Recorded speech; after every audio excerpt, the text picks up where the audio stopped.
ada untuk menjadi penyembahmu.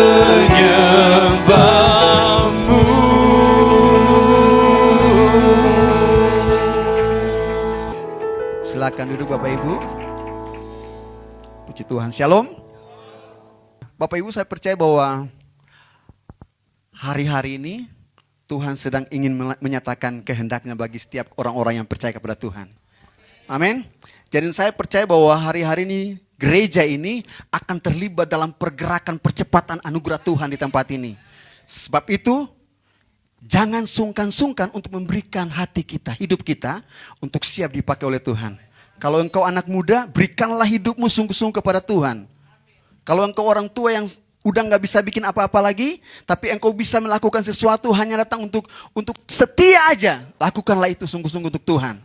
Maka saya percaya bahwa ini waktunya kita akan melihat gelombang kebangunan rohani yang dahsyat akan terjadi di tempat ini.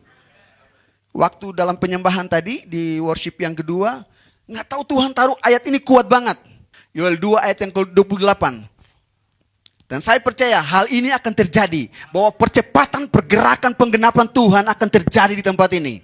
Amin. Sebab itu izinkan Roh Kudus melakukan bagiannya dalam kehidupanmu dan kehidupanku. Supaya apa? Kita sama-sama terlibat di dalam pergerakan yang Tuhan mau kita kerjakan hari-hari ini. Menjelang kedatangan Kristus pada kali yang kedua. Saya mau katakan bahwa saudara dan saya adalah orang-orang yang tepat untuk dipakai oleh Tuhan. Karena apa? Tuhan tidak pernah salah memilih. Amin. Tuhan gak butuh CV saudara untuk dia mau pakai saudara. Amin. Dia gak butuh CV kita. Dia gak butuh lamaran kita supaya kita bilang Tuhan pakai aku. Enggak, dia gak butuh CV. Tapi dia butuh orang-orang yang mau. Pastikan bahwa saudara dan saya adalah orang-orang yang tepat. Amin. Oke. Yoel 2 ayat yang ke-28 kita baca bersama-sama dengan cepat ayat ini. Sama-sama dengan suara yang keras. 1, 2, 3.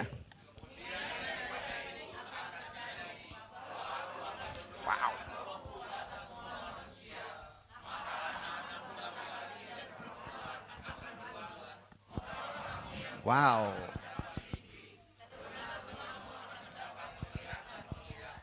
Bapak Ibu yakin firman Tuhan ini? Ini firman Tuhan. Bukan Pak Gembala yang ngomong loh. Kalau firman Tuhan, kalau kita yakin firman Tuhan, harusnya kita bilang amin dengan antusias dong. Amen. Karena itu adalah sebuah kerinduan di mana Tuhan ingin lakukan sesuatu lewat gereja ini. Amin. Tuhan sedang mencari orang-orang yang mau hidup takut akan Tuhan. Dan pastikan bahwa di tempat ini Tuhan bertemu dengan orang-orang itu. Dengan jelas bahwa pada akhirnya ada sebuah pergerakan yang belum pernah terjadi. Yang akan terjadi bagi saudara dan saya. Pastikan bahwa hal ini terjadi bagi kita di tempat ini. Amin. Kalau pergerakan itu adalah sebuah kerinduan saudara dan saya, maka saya pastikan bahwa tempat ini akan penuh. Amin. Firman Tuhan itu berkata ya, pasti ya. Amin. Kita harus antusias terhadap firman Tuhan. Ya, dan itu pasti terjadi. Karena apa yang keluar dari mulut Allah tidak akan kembali dengan sia-sia. Amin. Mari Bapak Ibu kita tangkap. Apa sih yang Tuhan ingin lakukan buat gereja ini melalui saudara dan saya? Amin. Sudah waktunya kita keluar dari rasa nyaman kita. Saya mau bilang gini, bahwa saudara dan saya harus bersyukur punya gembala seperti Pak Fredson. Karena apa saya bilang bersyukur? Karena dia sedang mengalami pergerakan Tuhan dalam kehidupan dia secara pribadi. Dan hal itu dia sedang mengimpartasikan bagi kita. Amin. Makanya kalau di dalam sebuah diskusi ada teguran, ada nasihat, terima. Karena ini dia lagi menuntun kita untuk melihat sesuatu yang belum pernah kita lihat. Dia sedang membawa kita untuk membuka jalan bagi kita untuk melihat pergerakan Allah terjadi atas gereja dan kota ini. Amin. Ikut. Yang mau ikut katakan amin.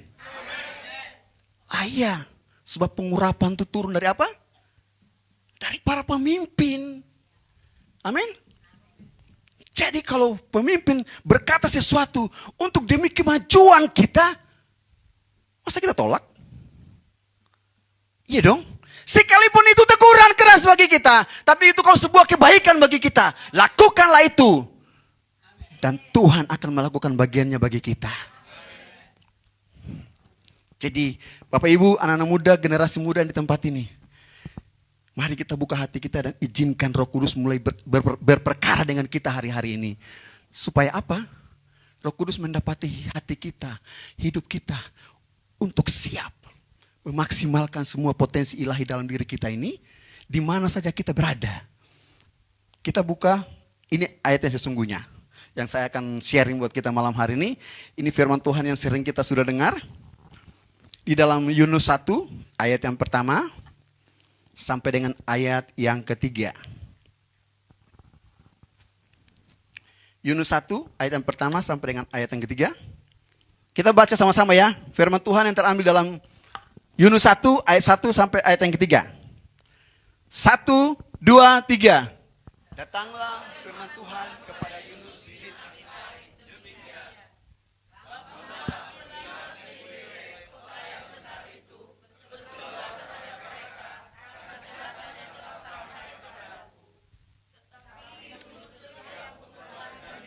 Wow.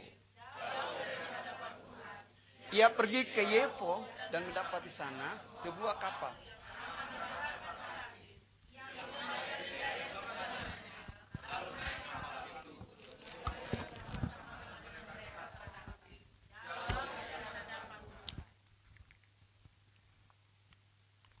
Tuhan memberkati pembacaan firman Tuhan kita malam hari ini. Nah, satu hal yang saya mau katakan bahwa apa yang menarik bagi kita belum tentu menarik bagi Tuhan. Sebab itu upayakan segala sesuatu yang kita kerjakan dalam hidup ini untuk menarik perhatian Tuhan. Bukan menarik perhatian gembala. Bukan menarik perhatian jemaat, orang kaya, atau orang yang berpangkat di atas kita. Tapi upayakanlah hidup kita untuk menarik perhatian Tuhan sedemikian mungkin. Amin. Kalau kita sudah menarik di hadapan Tuhan, pasti kita tertarik di hadapan manusia. Amin. Sebab itu Tuhan mau kita mendandani kehidupan rohani kita lebih baik lagi, lebih cantik lagi. Supaya apa? Tuhan tertarik dengan kita. Jangan kita udah jelek nggak pernah dandan, tambah jelek pula. Mana ada orang yang mau tertarik dengan orang jelek? Halo laki-laki, yang tahu itu katakan amin. Wah, pernah mengalami itu. Oh iya dong. Sebab itu mari kita dandani kehidupan rohani kita. Kehidupan yang ada di dalam kita, bukan yang ada di luar kita. Yang menentukan kita menjadi baik bukan dari lingkungan yang ada di sekitar kita. Tapi dalam kita akan menentukan apa yang terjadi di sekitar kita. Sebab itu dandani hati kita. Dandani hidup kita. Supaya hidup kita ini menarik perhatian Tuhan. Kalau sudah menarik perhatian Tuhan, keren banget hidup ini. Amin. Hal yang sama terjadi dengan Yunus. Dia adalah seorang nabi. Wah, kalau kita ngomong tentang nabi berarti orang yang peka dengan suara Tuhan. Tapi kali ini dia nggak peka. Bukan hanya nggak peka, dia melawan Tuhan. Amin. Jadi bagi Yunus, apa yang Tuhan perintahkan nggak menarik bagi dia waktu itu. Nggak menarik. Tuhan perintahkan dia kemana? Niniwe. Iya, bayangkan aja Tuhan perintahkan dia. Tapi bagi Yunus Niniwe nggak menarik bagi dia. Tapi bagi Tuhan Niniwe menarik. Saya mau katakan gini bahwa percayalah bahwa Tuhan punya alasan untuk menyuruh kita melakukan sesuatu yang tidak mungkin bagi kita. Amin. Tuhan punya alasan yang kuat. Sekalipun bagi daging kita ini sakit. Dan mungkin kita berlihat, nggak mungkin, gua nggak bisa lakukan ini. Tapi ketika kita mengambil keputusan yang salah atas perintahnya Tuhan. Dengan kata lain gini, saudara dan saya adalah pribadi yang sedang menentang apa yang Tuhan ingin kita kerjakan. Sebuah pergerakan terjadi di dalam kehidupan kita dimulai dari apa? Ketaatan kita untuk melakukan apa yang Tuhan mau kita kerjakan. Amin. Tuhan mau supaya Niniwe itu terjadi kebangunan rohani. Sekalipun di sana banyak penjahat. Nah, kenapa Yunus nggak mau ke Niniwe? Karena Niniwe itu adalah orang yang satu bangsa yang nggak disukai sama orang Yahudi atau Israel pada saat itu. Sangat menentang. Tapi Tuhan melihatnya lain. Amin. Tuhan melihatnya lain. Justru di titik itulah Tuhan mau supaya Yunus hadir. Untuk apa? Menyatakan belas kasihan Allah di sana. Amin. Karena tidak semua orang jahat yang kelihatan jahat itu adalah jahat. Ingat, apa yang kita lihat itu belum tentu sama dengan apa yang Tuhan lihat. Apa yang kita rasakan belum tentu sama seperti apa yang Tuhan rasakan. Amin. Jadi bagaimana caranya kita bisa mengerti apa yang Tuhan lihat itu adalah saya lihat. Apa yang saya lihat, saya yang rasakan itu adalah Tuhan rasakan. Mau? Caranya adalah pastikan bahwa kita setiap waktu terkonek dengan Tuhan. Amin. Terkoneklah dengan Tuhan. Karena disitulah kita akan melihat Tuhan akan membuka area-area yang mungkin selama ini tertutup dalam kehidupan kita. Supaya kita melihat bahwa memang Tuhan yang memilih saudara dan saya. Tuhan yang menyuruh saudara dan saya tidak pernah salah. Dia Allah yang berjanji. Dia Allah yang akan bertanggung jawab atas saudara dan saya. Dia Allah memerintahkan kita. Yang mengutus kita. Yang menyuruh kita pergi. Dialah yang bertanggung jawab atas saudara dan saya. Kalau Tuhan sudah memilih kita untuk melayani di tempat ini, pastikan bahwa Tuhan akan bertanggung jawab atas kehidupan saudara dan saya. Sebab itu dengar arahan. Amin. Saya percaya bahwa hari-hari ini Pastor Fredson sedang mendengar arahan Tuhan untuk gereja ini. Amin. Dan saya percaya bahwa arahan dari Tuhan kepada gembala di tempat ini adalah arahan di mana gereja ini akan masuk dalam sebuah pergerakan. Seperti Paulus mengatakan bahwa apa yang belum pernah saya lihat, belum pernah timbul hati saya dan belum pernah apa yang saya pikirkan, itu yang Tuhan akan kerjakan. Sebab itu ayo kita mengalir bersama-sama dalam sebuah pergerakan yang sedang ditangkap oleh gembala sidang di tempat ini. Yang mau katakan amin. Mengalir saja sampai Tuhan suruh berhenti, baru kita berhenti. Amin. Pastikan bahwa semua kita ada dalam sebuah pergerakan ilahi yang dahsyat melalui gereja ini. Jangan membantah dulu. Tuhan suruh pergi. Jangan melawan dulu. Karena akibat dari sebuah perbantahan dan perlawanan Yunus terhadap Tuhan. Resikonya apa? Dirinya sendiri harus masuk ke ikan. Bukan hanya diri dia, tapi orang lain dikorbankan. Amin. Ketidaktaatan kita, saudara dan saya, ketidaktaatan saudara dan saya kepada Tuhan. Bukan hanya kita menjadi korban. Ingat, ketidaktaatan kita kepada Tuhan. Ada orang lain juga yang akan menjadi korban. Jadi kalau Tuhan perintahkan, ayo taat. Yang mau taat katakan. Yang mau taat katakan. Amin. Terjadilah di tempat ini. Amin. Taat saja. Kalau kita mau lihat sebuah pergerakan yang dahsyat terjadi dalam gereja ini. Dan melalui gereja ini. Taat dan ikuti apa yang Tuhan mau. Melalui gembala sidang. Gak mungkin gembala sidang bawa saudara di pinggir jurang. Terus nyeburin saudara semua. Amin. Pasti dia tahu apa yang dia akan kerjakan. Dan apa yang Tuhan mau dia kerjakan bagi gereja ini. Amin. Jadi ayo taat aja. Lakukan aja. Lakukan aja. Selanjutnya apa yang akan terjadi? Kalau kita taat kepada Tuhan itu urusan Tuhan. Amin. Yunus memilih lari tinggalkan Niniwe. Karena ketidaktaatannya Yunus. Risikonya sangat besar. Orang yang bersama-sama dengan dia satu kapal menjadi korban. Semua harta milik mereka jadi korban. Bahkan nyawa mereka terancam. Bukan hanya itu. Tetapi Niniwe tertunda. Amin. Tertunda.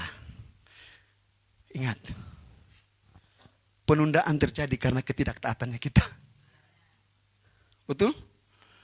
Wah, hasil itu menjadi bagus apabila kita melewati prosesnya dengan baik. Tidak ada hasil tanpa proses. Jadi Tuhan bilang gini, jangan terlalu kita banyak berharap tentang hasil. Karena hasil itu kita akan menikmati setelah kita melewati proses. Kalau kita menjalani prosesnya dengan baik, hasilnya pasti buruk. Pasti baik dong. Amin. Jadi kalau kita ada dalam sebuah tekanan dan itu adalah seizin Tuhan, kalau kita ada dalam sebuah persoalan permasalahan, mungkin ada yang tegur kita, ada yang mungkin tidak senang dengan kita, tapi karena itu kalau itu adalah sebuah proses yang Tuhan ingin lakukan dalam kehidupan kita, kita cuma bilang begini, jadilah sesuai dengan apa yang Tuhan pandang baik bagiku. Agar apa? Di atas segalanya nama Tuhan dipermuliakan. Itu saja. Mungkin saudara bilang gini, pendeta, proses itu sakit.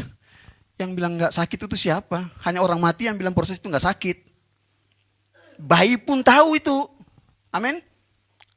Dan Tuhan pasti sangat tahu. Cuman Tuhan masa bodoh bagi kita ketika kita gak mau lewati proses itu. Gak gampang Pak, Bu. Tapi kalau itu adalah seizin Tuhan, lakukan itu. Amin. Ingat, kalau kita mau lihat pergerakan kebangunan rohani, percepatan pergerakan kebangunan rohani terjadi di gereja ini, salah satu yang harus kita kerjakan adalah apa? Taat dulu. Jangan melenceng. Bagaimana respon hati kita? Sikap hati kita akan menentukan sebuah pergerakan besar itu akan terjadi. Amin. Sebab itu, supaya kita menjadi lebih hari baik, ayo terus melekat dengan Tuhan. Karena waktu kita melekat dengan Tuhan, maka ada aliran kehidupan yang baik dan benar itu mengalir. Sehingga respon kita pun baik. Amin. Karena apa yang kita dengar itu akan mempengaruhi alam bawah sadar kita. Dan akan mempengaruhi keputusan kita. Semakin banyak kita mengeluangkan waktu kita untuk mendengar keputusan Tuhan melalui firman, maka saya percaya alam bawah sadar kita akan mengubah selama ini yang negatif yang tersimpan dalam diri kita. Amin. Sejujurnya, yang tersimpan di bawah alam bawah sadar kita ini adalah hal yang positif atau yang negatif? Iya. Itu semua. Kebanyakan negatif. Kalau kita yang suka main komputer, kita menemukan virus di dalam komputer kita. Apa yang kita buat? Harus di-reset.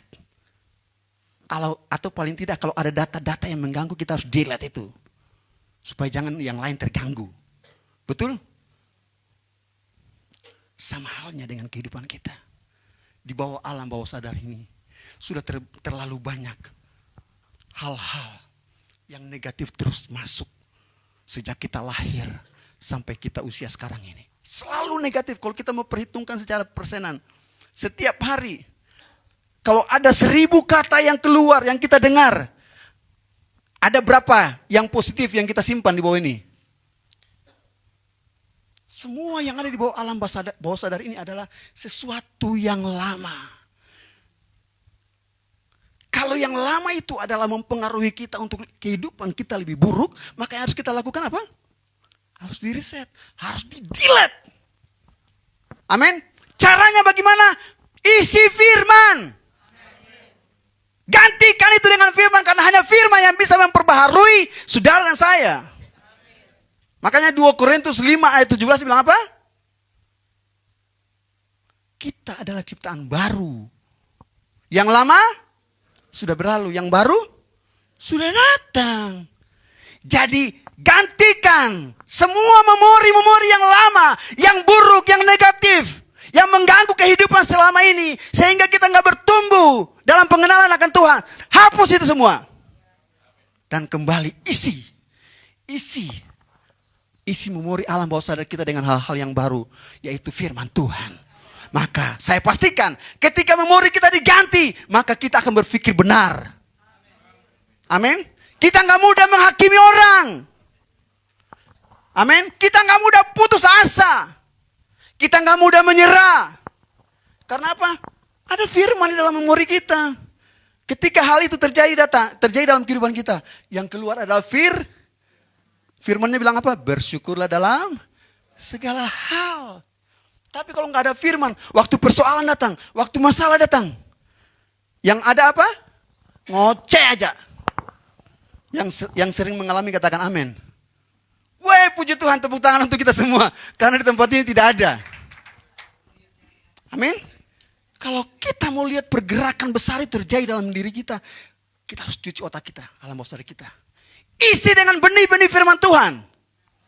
Karena benih firman Tuhan akan merubah cara pandang kita. Cara mendengar kita. Cara berbicara kita. Cara mengambil keputusan kita.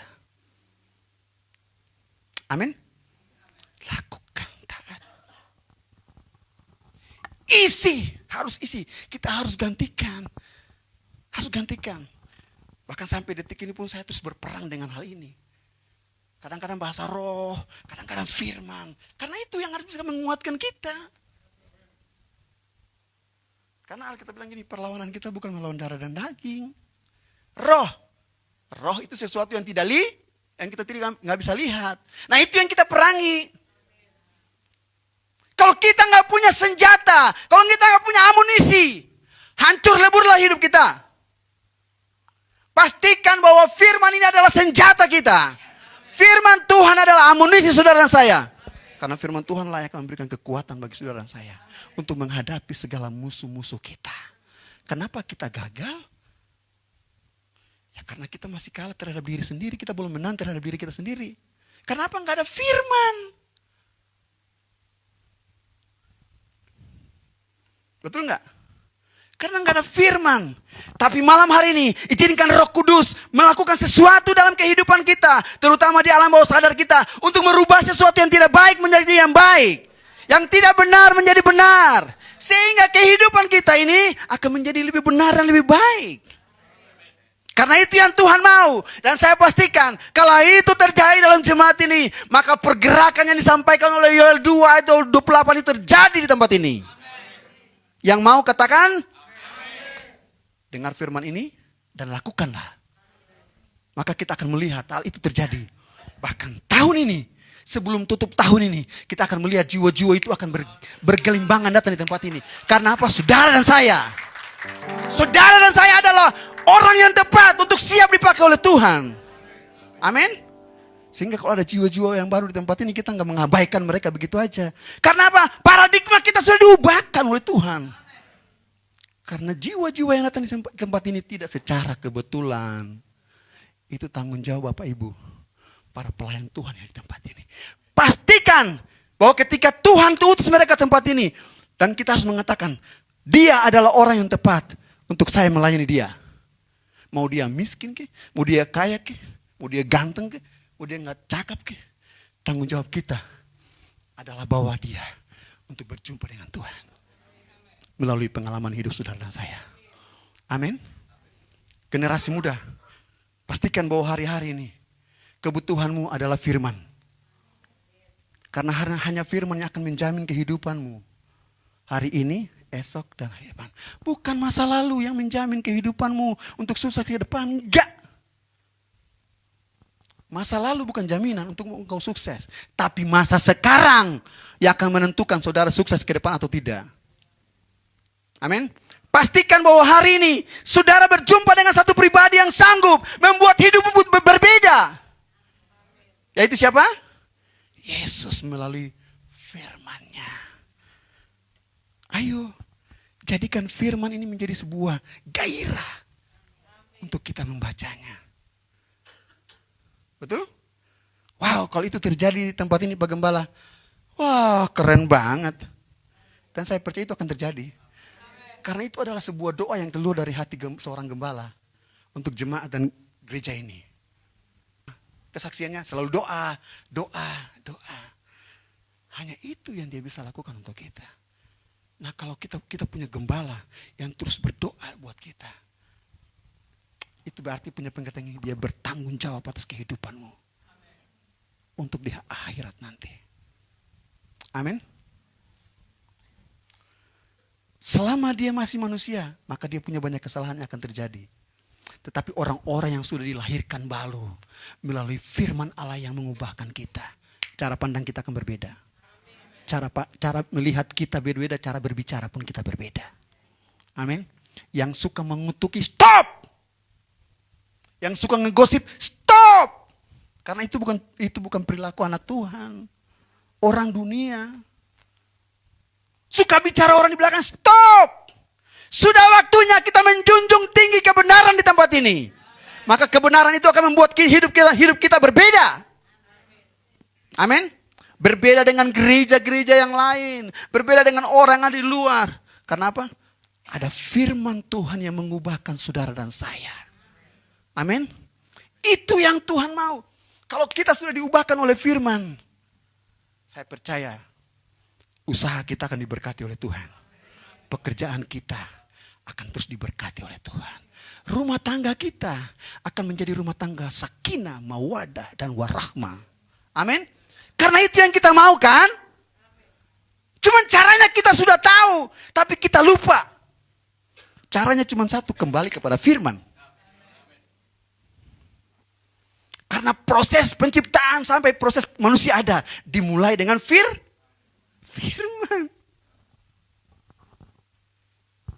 Dan ingat, firman Tuhan itu punya kuasa loh untuk menciptakan. Jadi kalau ada apa-apa tuh pakai firman untuk memperkatakan. Ketika ada orang membenci, puji Tuhan saya berjumpa dengan orang baik. Lah, kan gak gampang juga kan begitu. Cuman gak ada pilihan, kan kita mau jadi lebih baik. Jadi harus melakukan hal yang baik. Ingat 2 Korintus 5 ayat 17 dengan tegas mengatakan. 2 Korintus 5 ayat 17 kita sama-sama baca dengan suara yang paling keras ya. 1, 2, 3. Stop. Siapa yang sudah ada dalam Kristus di tempat ini? Siapa yang sudah ada dalam Kristus? Di sini semuanya sudah ada dalam Kristus? Kok lemes? Masih ragu? Ya kalau masih ragu kita baptis lagi malam ini. Amin. Baca dengan suara yang keras sekali lagi. 1, 2, 3.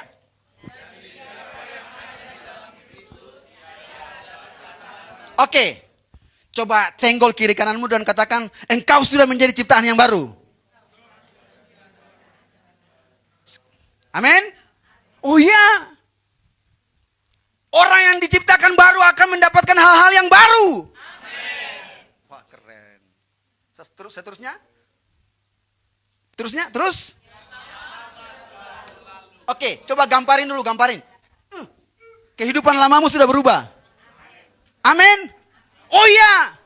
Kalau hal itu memang benar terjadi, saya pastikan bahwa kita semua sudah ada dalam Kristus. Karena ini adalah firman Tuhan.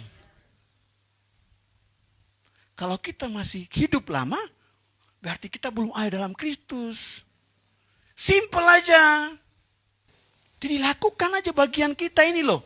Lakukan bagian aja, nanti Tuhan lakukan bagiannya bagi kita kok. Sesungguhnya yang baru sudah datang. Jadi mulai malam hari ini ada kehidupan yang baru yang Tuhan ciptakan dalam kehidupan kita. Melalui perkataan firman. Amin. Sehingga kehidupan kita esok bahkan sampai seterusnya akan terus menjadi kehidupan yang baru. Karena ada firman di dalam kehidupan saudara dan saya. Dan ketika hal itu terjadi, saya memastikan sekali lagi bahwa kita sedang ada di tempat yang tepat, pada waktu yang tepat, untuk mengalami anugerah Tuhan yang tepat di tempat ini. Amin. Ayo, terus punya gairah untuk terus terkonek dengan Tuhan. Saya teringat dalam firman Tuhan, saya lupa.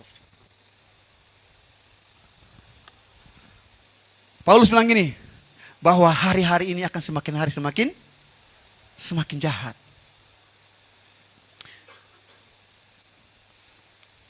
Ini adalah sebuah realita kehidupan yang kita harus hadapi. Karena itu adalah sebuah nubuatan bagi saudara dan saya. Yang kita harus lakukan adalah jadilah pribadi-pribadi yang kuat. Untuk menghadapi hari-hari yang jahat itu. Amin. Kalau itu adalah saudara dan saya yang ada di tempat ini. Wah, saya percaya bahwa kehidupan kita akan terus dimaksimalkan. Bahkan Alkitab bilang gini, kita akan menjadi kepala dan bukan jadi ekor. Kita akan mengembang ke kiri dan ke kanan. Dan banyak hal yang Tuhan ingin kerjakan dalam kehidupanmu dan kehidupanku hari-hari ini. Sebab itu, tangkap firman Tuhan, responi firman Tuhan. Jadikan firman Tuhan menjadi rema dalam kehidupan saudara dan saya. Dan lakukanlah apa yang seharusnya kita lakukan, yang Tuhan mau melalui firman Tuhan. Maka pasti Yoel 2 ayat 28 terjadi di tempat ini. Amin. Dan pastilah Tuhan dimuliakan. Tuhan memberkati kita semua malam hari ini. Menyenangkanmu, senangkanmu. Katakan, hanya itu kerinduanku. inilah doa kami Tuhan.